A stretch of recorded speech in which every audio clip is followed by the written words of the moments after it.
Alright, so I've been messing around with herbs for a few weeks now.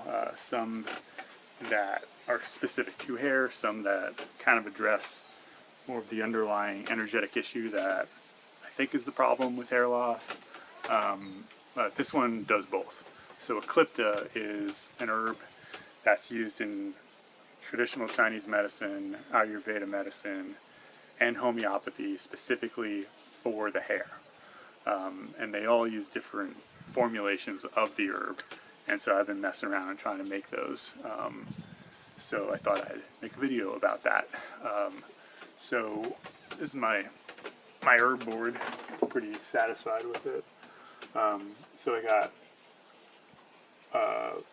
the type of formula that it's used as, and then how to make it, along with its special name in that whatever that modality, that language. So in traditional Chinese medicine, that's TCM, they call it Mohan Lian, and it's a yin tonic for the kidneys and the liver, specifically for the kidneys, because I guess when you crack open the branches of the plant, or like this, whatever, the little branches, yeah, I guess the branches, crack it open, it'll bleed like this black liquid, and black is has an affinity for the kidney network. So it's beneficial for the kidneys, and the kidneys are strongly related to hair growth in traditional Chinese medicine. So it addresses like kind of an underlying yin deficiency issue, which I'm working on. So that's too much male, and it kind of exhausts all your female or your stored energy. And so like this herb will benefit the kidney system to replenish your female energy. But it also has like this hair effect that's kind of independent of that. So it works in two manners, which makes it really like potent for hair. So it's used as a decoction, which means like basically a tea. I have some here. So it's this, if I can get it, yeah, so you see the liquid. So it's like this, basically a strong tea that you drink.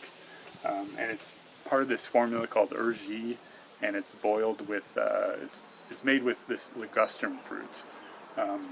So what you do is you take some of the Eclipta, you take some of the ligustrum fruit, and then you boil that for like 45 minutes in several cups of water. And you want to reduce it to like from 4 cups down to 1 cup. Once it gets down to 1 cup, which is usually after 45 minutes to an hour, then you dump out the liquid, and then you do it again with the same herbs, so you get more out of the herb that you just boiled. I guess with the fresh water you can pull more out. And then, so another 4 cups, or then you use 1 less cup. So you use 3 cups, and then you boil it down to 1. Takes a little bit shorter amount of time. And then you combine them, and then you drink a cup 2 different times throughout the day. And that's supposed to be like a yin tonifying formula. And then you can add other herbs to it too. It's a really versatile formula. It's only 2 herbs.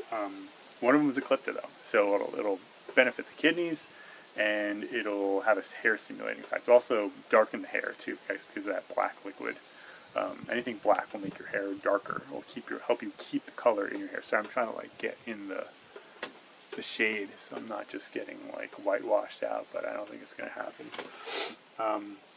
So yeah, that's the idea. Boil it twice, 30 to 60 minutes each, and it'll come down to 2 cups of this stuff.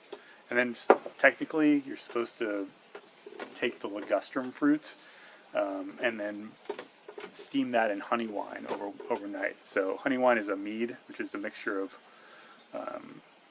honey and water that you just ferment for several days. So I got that going. I made these before. They're not that hard. It's an extra step, kind of annoying, but also kind of cool because you're fermenting stuff, and fermentation is really like foundational to alchemy, and hair loss alchemy, so better make my own honey wine and help to manipulate the herbs so that they have a stronger affinity for the kidney and liver networks, which are the important networks when we're talking about hair.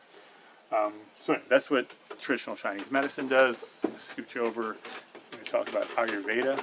So in Ayurveda, it's called bhringraj. I think I'm pronouncing that correctly. I have no idea though. Weird spelling. Got a BHR sequence there. Anyway, it's used at more I mean, you can take it internally. I don't know, but I think it's used more as a topical oil. And I made some right here. Ignore the jar. It's like strawberry jam or something. You can see it. See the bottom of it. It's just like a brownish oil. I'm not sure if I did it right. I think it's would be more green than brown. But basically, what you do is you decoct. So you do the same decoction method. Not the same, but you make a decoction out of the Eclipta herb. And so you boil it. You take like many grams of the herb, and then you put in several cups of water. You boil it down to however much oil you want to use. So after that, you use 1 part oil, 1 part decoction. So if you want to make half a cup of oil, then you want to boil it down to boil your decoction, your liquid, down to half a cup. So you don't boil the herb in the oil. You have to you boil the decoction of the herb. So the liquid that results from the decoction. Combine that with the oil, 1 part to 1 part. So I think it was like, I used like 75 grams, I used like 37.5 grams, 38 grams of Eclipta in like 2 cups of water, and then I boiled that down to half a cup, and I took that half a cup, and I boiled that with half a cup of sesame oil. So traditionally they use sesame oil for these decoctions, but it might be better to use coconut oil. I'm going to make a coconut oil one, because coconut oil is cooling, and it might be good for those who have more of a fiery disposition, creating too much heat in the body, and that might apply to me. Also, just coconut oil is cheaper and have an abundance of it, and it's a good oil for it's a stronger oil in terms of its heat resistance, so it might be better for boiling anyway.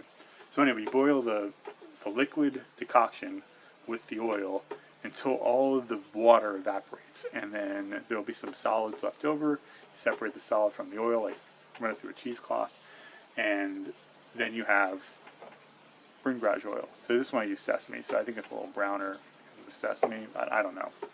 I'm going to try it again, like I said. And then you apply that 2 to 3 times a week. So you don't do it every day.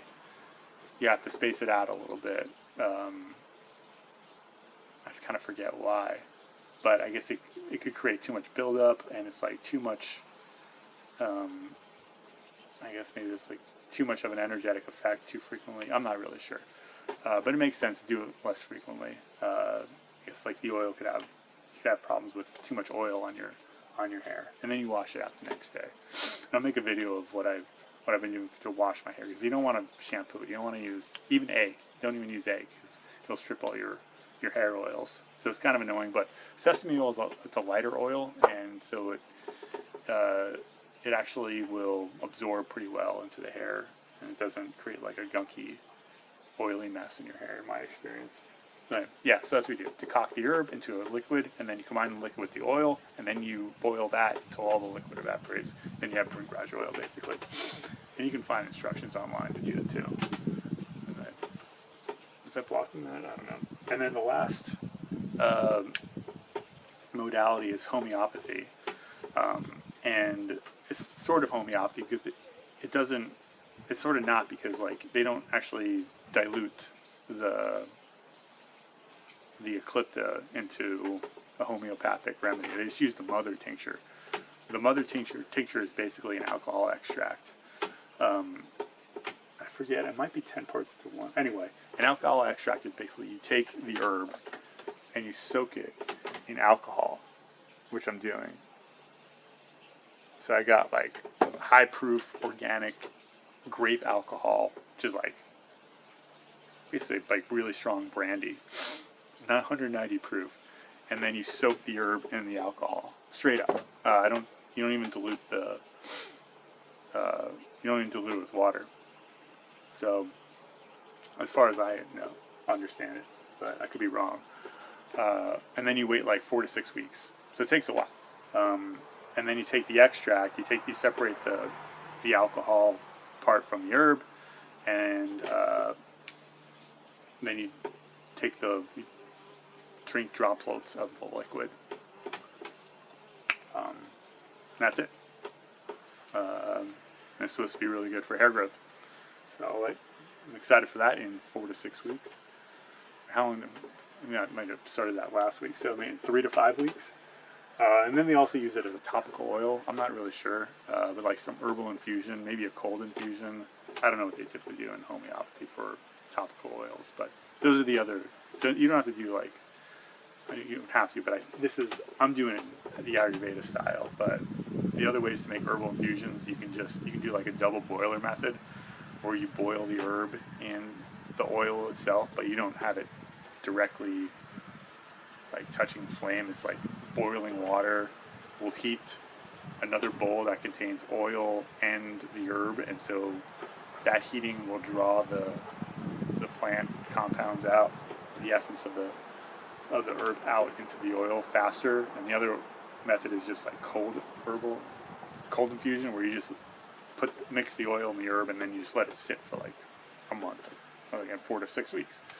It seems to be the key range of weeks for extracting stuff. I've done that a little bit, but I'm going with the bhringraj oil, the Ayurveda stuff, like I said.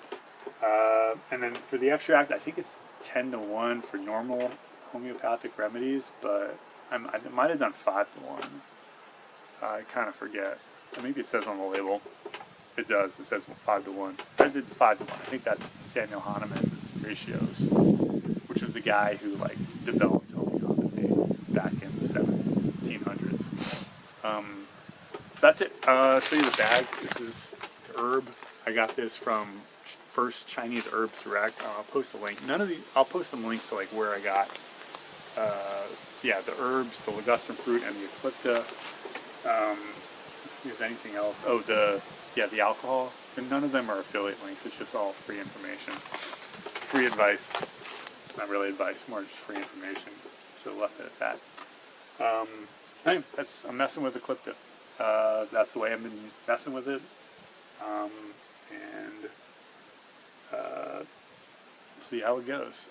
I'll do some more herb videos, but this is like the king. In fact, it's called king hair herb in Ayurveda. I think I have the highest hopes for Eclipta, but there are other herbs that I'm messing around with, and I'll do some more herb boards if people like the herb boards. I don't know if people like my boards, but I like my boards. I used to teach math, so like I'm really into like board presentations. So not that information is relevant at all. All right, good enough. Long enough video. Yes, I'm working on my website, hairlossalchemy.com. There's still a lot of good information on there, but I'm going to update it and put a lot of this herb stuff on there eventually. I'm going to have all the instructions for decocting as well. That's really important. Yeah, so you probably need some explicit instructions for decocting. I'm not going to put it in the description, but I'm going to have it on my website pretty darn soon. But I figured it out from other sources, so maybe you don't need my website. But there's a website. Just throwing it out there. All right, bye.